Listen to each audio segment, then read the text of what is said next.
What would you do if the person you've been mourning for 3 years wasn't really gone? If every memory, every tear, every single prayer was built on a foundation of lies? This is the story of Thomas Crawford, a man whose quiet ranch was about to become the epicenter of a storm of secrets so devastating it would tear his world apart. The autumn wind smelled like death.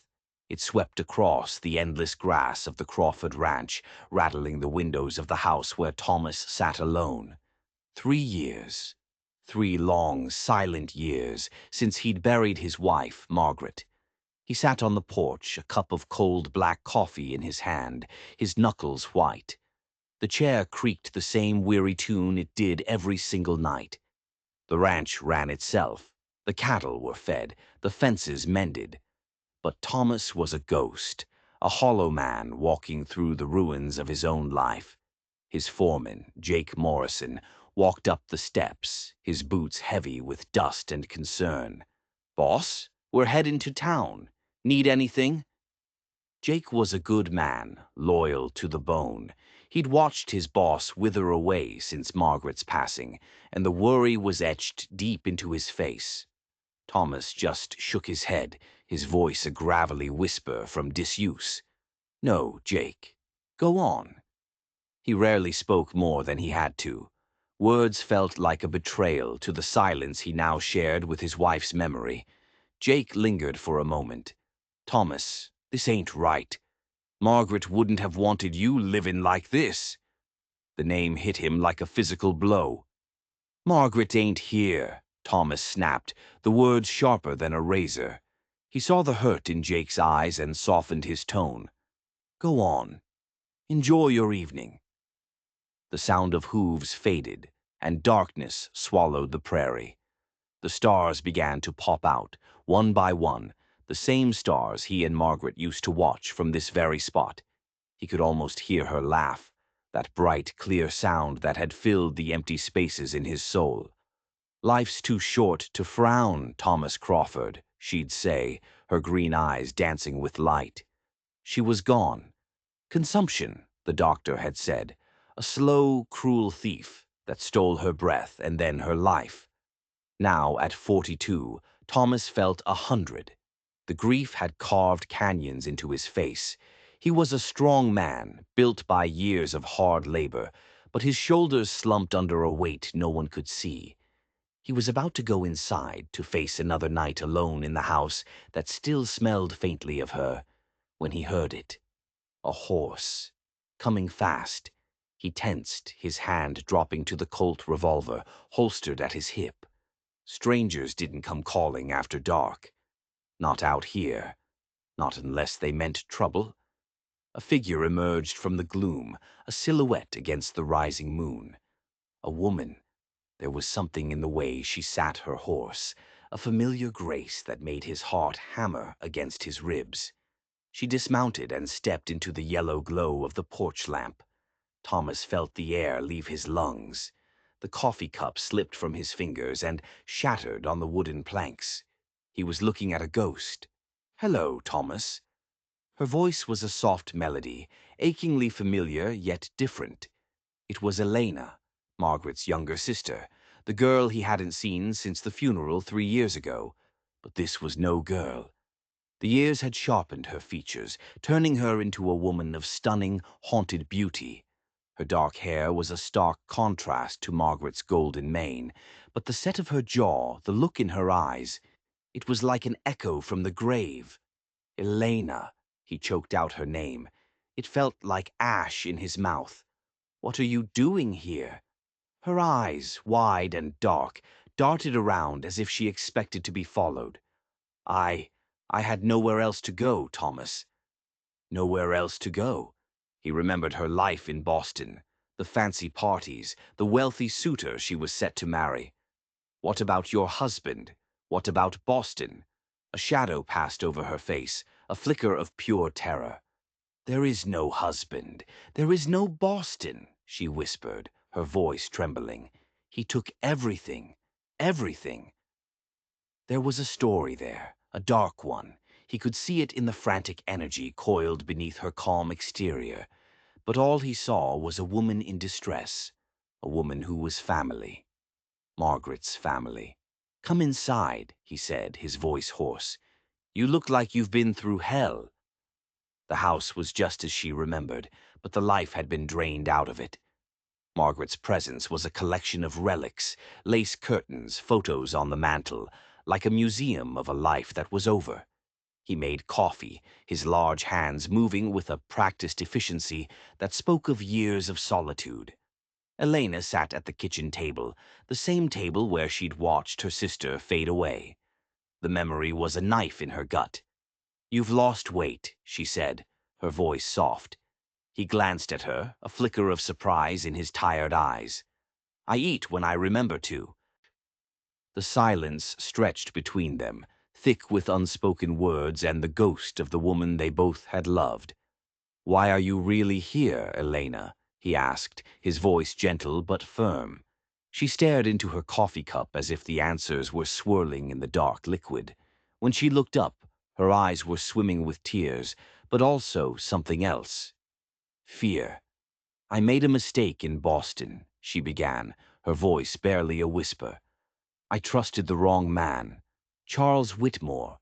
He was charming, wealthy, or so I thought." She told him a story of a whirlwind romance that turned into a nightmare. Gambling debts, a fraudulent business venture. She said he'd convinced her to invest her entire inheritance, then vanished, leaving her with nothing but his debts and the scandal. "He took everything," she repeated, her hands trembling. "My home, my money, my reputation. I had to run. It was a good story, a believable one. And Thomas, a man whose heart hadn't felt anything but grief for 3 years, felt a stir of protective anger. He took her in without a second thought. Margaret had made him promise, on her deathbed, that he would look after her little sister if she ever needed him. He gave Elena Margaret's old room, their old room, and moved into the small guest bedroom down the hall.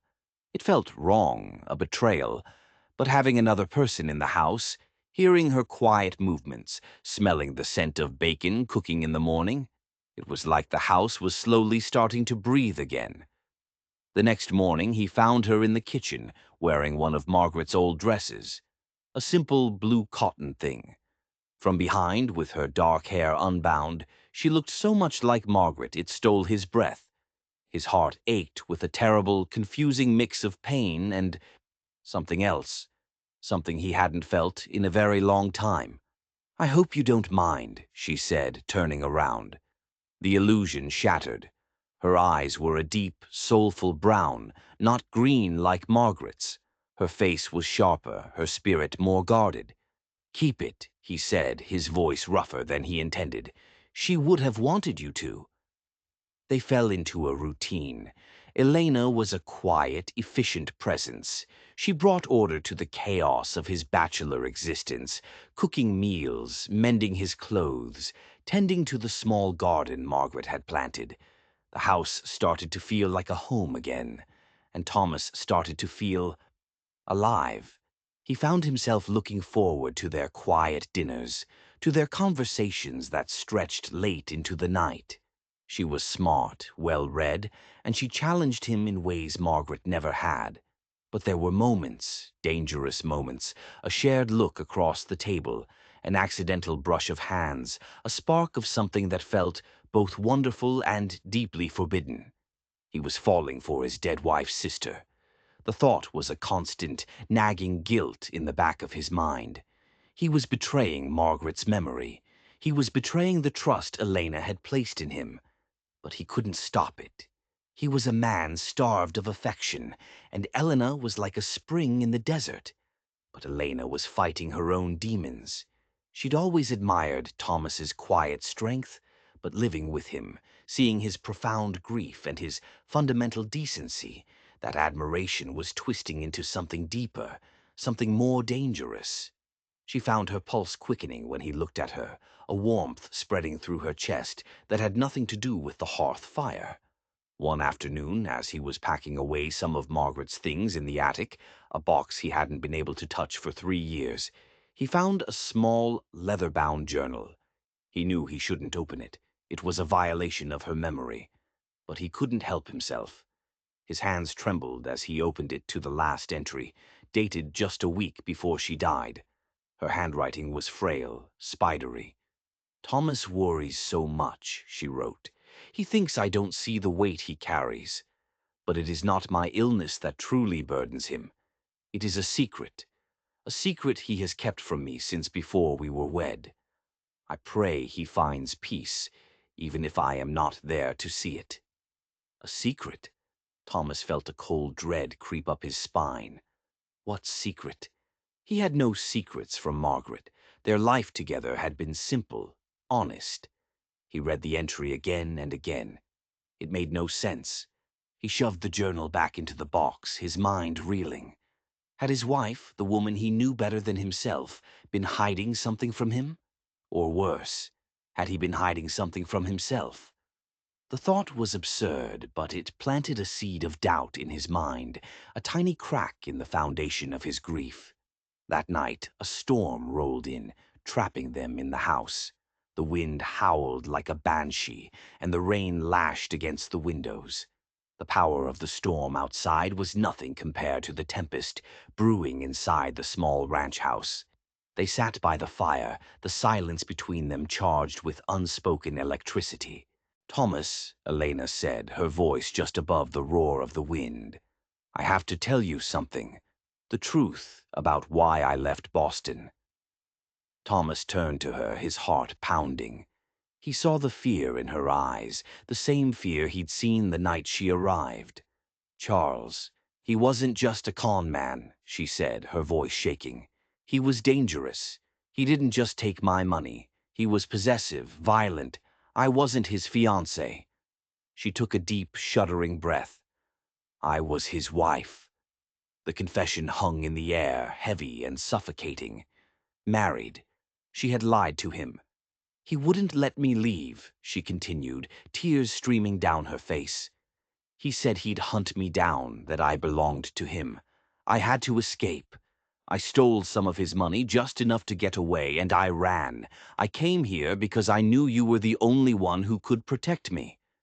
Thomas stared at her, his mind struggling to process the information. The woman he was falling for was not just a victim, she was a fugitive, and she had brought her trouble right to his doorstep. The knock on the door came like a gunshot. Loud, insistent, cutting through the howl of the storm. They both froze, their eyes locking in shared panic. No one would be out in this weather. No one. Thomas stood slowly, his hand instinctively going to the Colt at his hip. He moved to the door, peering through the small peephole. A man stood on his porch, drenched and imposing, his face hidden by the brim of a dripping hat. "Who is it?" Thomas called out, his voice a low growl. "Name's Peterson," the man shouted over the wind. "Pinkerton Detective Agency. I'm looking for a woman." "Elena Whitmore." Thomas's blood ran cold. He was here. He'd found her. He looked back at Elena. Her face was as white as a sheet, her eyes wide with primal terror. The hunter was at the door, and they were trapped. "She ain't here," Thomas lied, his voice steady despite the adrenaline pumping through his veins. The man on the porch laughed, a low, humorless sound. "Don't play games with me, Crawford. I know she's in there. Her husband, Mr. Whitmore, is a very influential man. He's offering a substantial reward for her return, a reward that could make a man's life a lot easier." The threat was clear. Give her up, or face the consequences. Thomas thought of Jake, his foreman. He'd been acting strangely the past few days, avoiding his gaze, making excuses to go into town. Had Jake betrayed them? Had he sold them out for a bag of silver? The possibility was a bitter pill to swallow. "You have 1 minute to open this door, Crawford," Peterson yelled, "or we're coming in." Thomas backed away from the door, his mind racing. The ranch house was sturdy, but it wouldn't hold up against a determined assault. He looked at Elena, who was trembling in the corner, her face a mask of despair. "There's a root cellar," he said, his voice low and urgent. "Under the rug in the pantry. Go. Now." She didn't argue. She scrambled into the pantry, pulled back the heavy bearskin rug, and lifted the thick wooden trapdoor. "Thomas, please," she whispered, her eyes pleading with him. "Don't let him take me." He gave her a grim nod. "He'll have to go through me first." He barricaded the front door with a heavy oak table, then moved to the back, doing the same. He checked his revolver, the 6 rounds feeling woefully inadequate. He was a rancher, not a gunslinger. But he would defend his home. He would defend her. He heard a crash from the front of the house as the Pinkerton agent and his men—he could hear at least 2 others—smashed a window. They were coming in.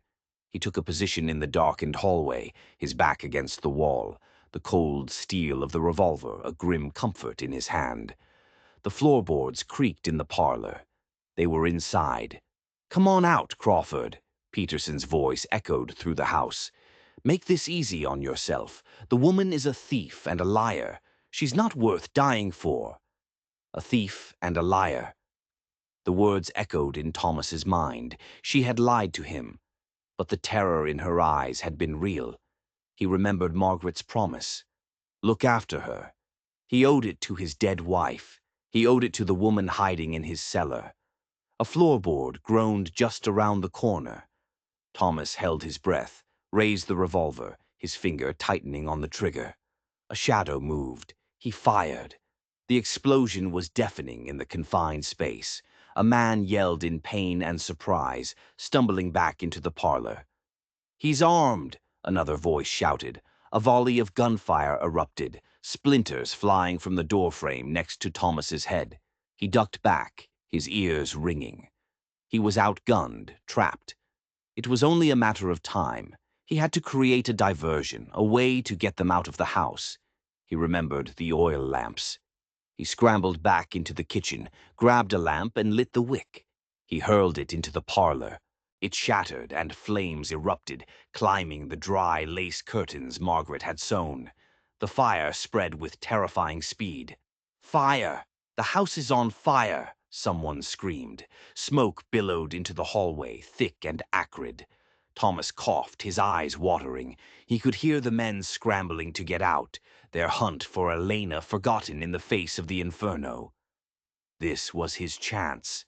He ran to the pantry, threw open the trap door. "Elena, we have to go. Now!" He helped her out of the cellar, and they stumbled through the smoke-filled kitchen and out the back door, collapsing into the muddy yard as the storm raged around them. The house, his home, the sanctuary he had built with Margaret, was being consumed by flames.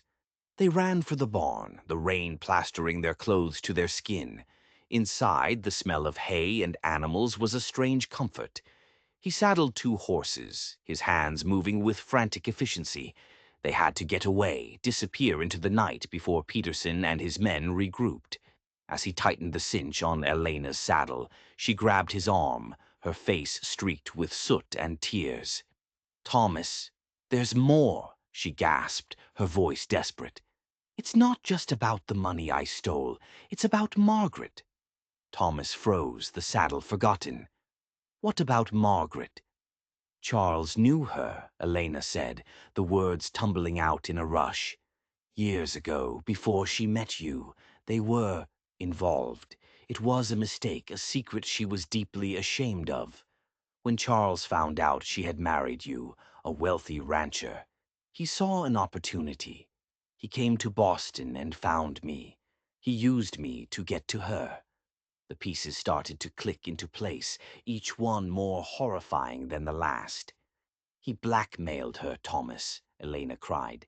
"He threatened to tell you about their past, to ruin her life, your life. He bled her dry for years." Thomas stared at her, the roar of the fire and the storm fading into a dull hum in his ears. Margaret's secret. It wasn't his. It was hers. The journal entry. A secret he has kept from me since before we were wed. No, she had reread it wrong. It must have said, A secret she has kept from me. The consumption, he whispered, a terrible, sickening realization dawning on him. It wasn't just the illness that killed her, was it? It was the stress, the fear. Elena nodded, her body racked with sobs. He killed her, Thomas, as surely as if he'd put a gun to her head. I came here to tell you. I came here for revenge. The world tilted on its axis. Everything he believed about his wife's death, about the last years of their life together, was a lie. His grief had been for a phantom. The woman he had mourned was not just a victim of disease, but of a cruel, calculated evil. And the man responsible was out there, in the night, hunting the only other person who knew the truth. A burning rage, cold and pure, replaced the shock. He wasn't a rancher anymore. He was an executioner. Where would he go? Thomas asked, his voice devoid of all emotion. Elena looked up, surprised by his calm. There's an old abandoned way station about 10 miles north. He said he'd use it as a base. He wouldn't expect us to go after him. Get on the horse, Thomas commanded. They rode out of the barn and into the teeth of the storm, leaving the burning shell of his home behind. The fire was a beacon in the darkness, a funeral pyre for his old life. He was no longer a man mourning the past.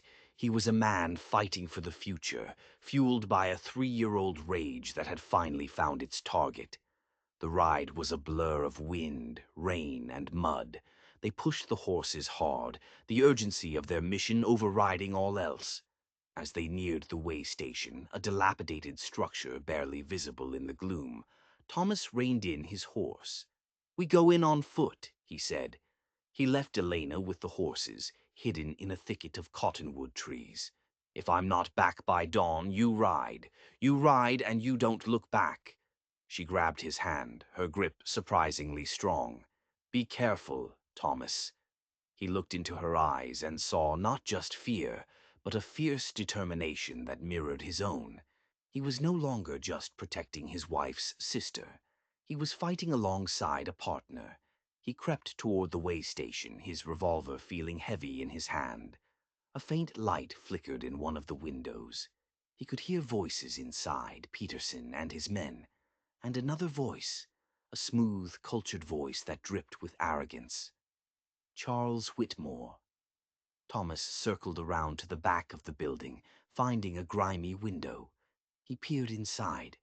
Whitmore was there, impeccably dressed despite the squalor of the place.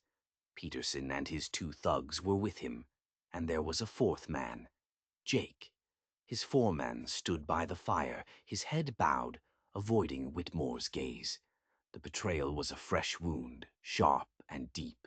"You assured me this would be simple, Peterson," Whitmore was saying, swirling a glass of whiskey. "You said the man was a broken-down recluse."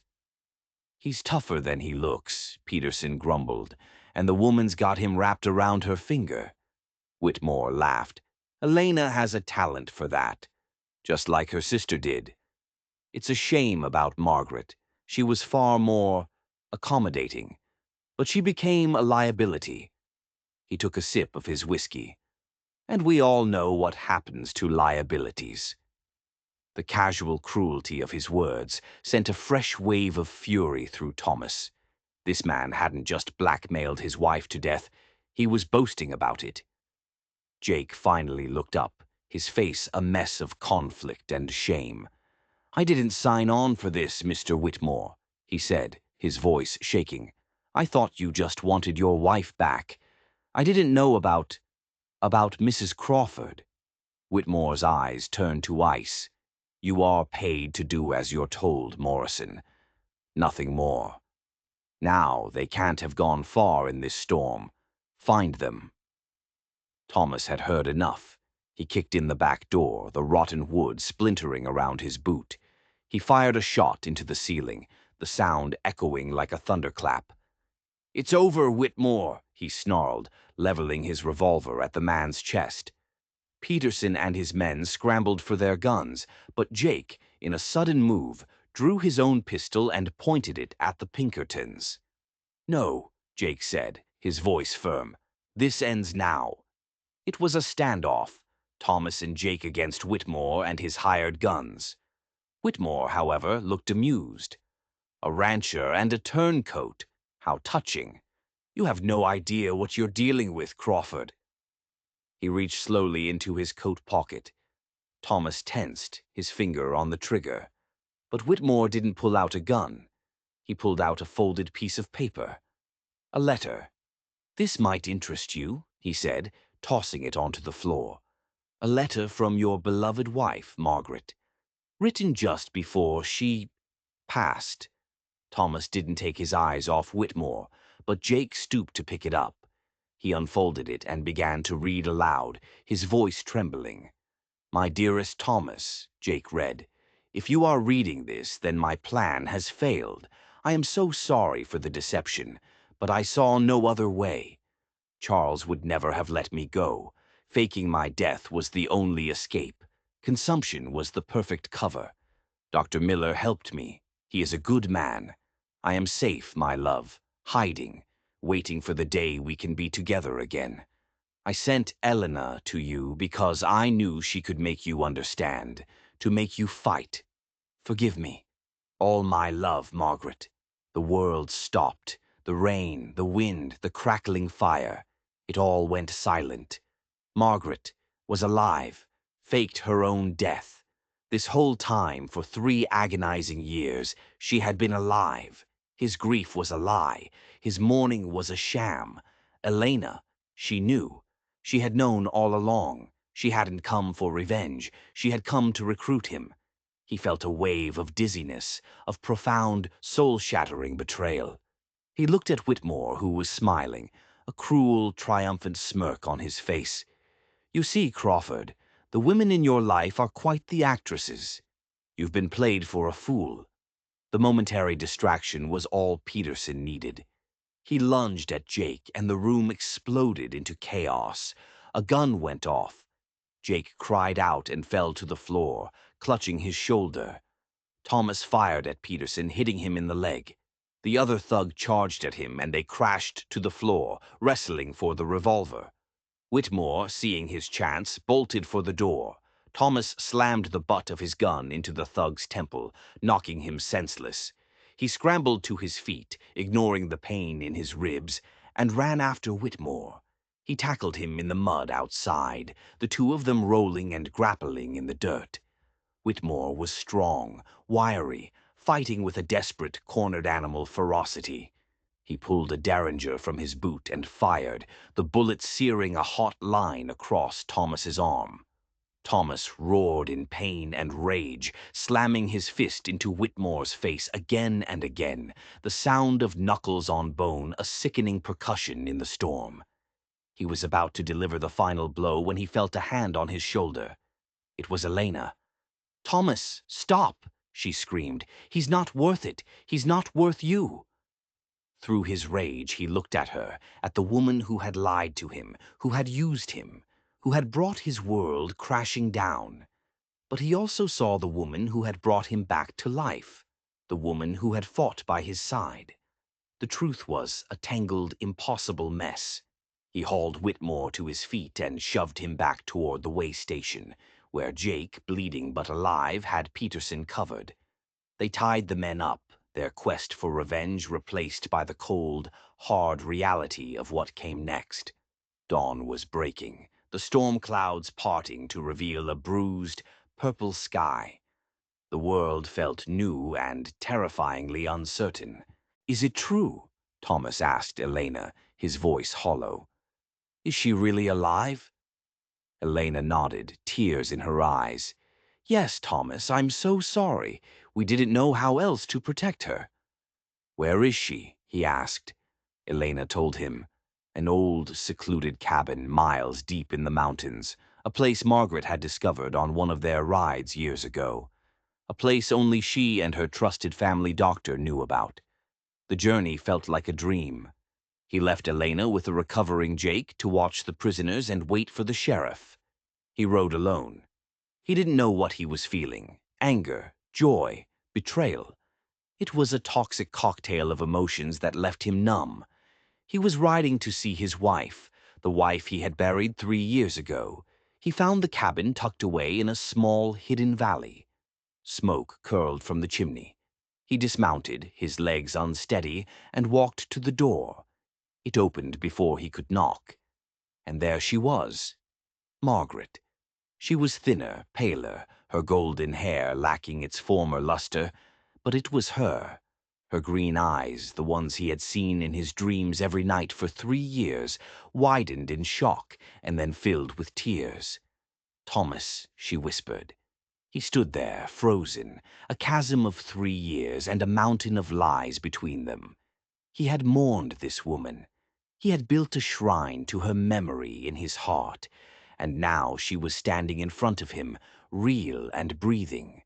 But in that same heart a new flame had been kindled, a flame for her sister, for Elena, the woman who had lied to him, yes, but who had also pulled him from the abyss of his grief. He was caught between two worlds, between the ghost who was real and the woman who had made him feel real again. The past and the future were standing on a single, impossible precipice. He spent the day with her, listening. She told him everything. The fear, the desperation, the impossible choice she'd made to protect them both from Whitmore's poison. She had watched him from afar, her heart breaking as she saw him consumed by a grief she had manufactured. "I did it to save you, Thomas," she said, her voice thick with unshed tears. "To give you a life free of him." But he wasn't free. He was more trapped than ever, trapped between the woman he had vowed to love forever and the woman who had shown him that forever could have a second chapter. He looked at Margaret, the love of his youth, the mother of his memories. But when he closed his eyes, he saw Elena's face. He returned to the ranch as night fell. The smoldering ruins of his house were a testament to the life that was gone forever. Elena was waiting for him on the porch of the foreman's cabin. She didn't ask any questions. She just looked at him, her brown eyes full of a painful understanding. She's the same," he said, the words feeling inadequate, "and different." "And you still love her," Elena stated, her voice flat. It wasn't a question. "I don't know what I feel," he admitted, the honesty of it raw and painful. "My whole world has been turned upside down. The woman I mourned is alive, and the woman I've come to, care for, has been lying to me since the moment she arrived." "I did it for her," Elena said softly, "and for you. I saw what your grief was doing to you. I knew the only way to save you both was to end Whitmore for good."